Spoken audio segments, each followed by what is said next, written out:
اليوم قلت مع راسي غادي نمشي نزرع النعناع، مشيت جبت 3 القبطات ولا 3 الربطات، كل واحد كيفاش كيقول لي ما عرفتش علاش كيقولوا الربطه الزغبيه. المهم كتشدهم كتنقيهم كتخليو غير هذوك العراش طوال، فوالا كتحاولوا تحيدوا دوك العريشات اللي زايدين. فوالا شو هنا شحال خرج ليا ديال اللعيبات، هذوك الشيء اللي علمنا نعمر بها تاي، وهادو هما اللي غادي نزرع. مشيت لهاد البلاصه الخوته ديال كان فيها النعناع، راه 3 سنين وهي كتعطيني تبارك الله، ولكن مع الوقت صافي ما كيبقاش يعطي، كيشرف. الخوت كيف بالعاده ديروا شي قليه بارطاجيو هاد الفيديو، الناس اللي ما مابونياش مرحبا بها، وسيرتو صليو على النبي. مشينا المهم هاد البلاصه كنقيها مزيان ما كنخلي فيها حتى حاجه. شوفوا راه بان لكم راه كاين نعناع قديم هنا. مشيت جبت واحد التراب كان عندي قديم، كانوا فيه واحد الوريدات حتى هما ما بقاوش كيعطيو، قلت بلا ما نلوحو زدت على الاخر، خلطته مزيان مع الارض.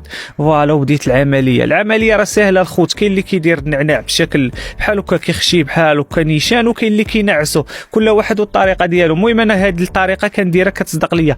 الا شافني شي واحد عنده مع هادشي ديال النعناع واللعيبات قال شافني هكا نخربق، مسامحه سيدي ماشي مشكل، خلي لي في كومونتير لك هادشي طريقه احسن. ولكن الحمد لله راه جايه 5 سنين هذه وانا كنزرع النعناع. يا سلام كتصدق ليا وكيخرج هذاك الشيء بيو يا صاحبي. النعناع ديال الجرده والله الا كتكون عنده واحد اللمطه ديالو بوحدو. ملي زرعتوها الخوت ما تخافوش، غادي دوز واحد 3 ايام ولا 4 ايام سبحان الله غادي يموت، غادي تشوفوا غادي تقول ما صدقش. ولكن ما تخافوش غير خليوه، كدوز عليه واحد 15 يوم يا سلام وكيرجع يحيا. هنا مشيت باش نسقيه، شوفوا هاد اللعيبه دايره مانستالي، راه غير الماء ديال الشتاء اقتصاديه، راك فيها 300 لتر، ما كان هادشي ديال الغرس ما كنحتاجش الماء ديال الروبيني. الي الخوت في امان الله، تهلاو ليا في راسكم ديما الجديد، اتهلاو.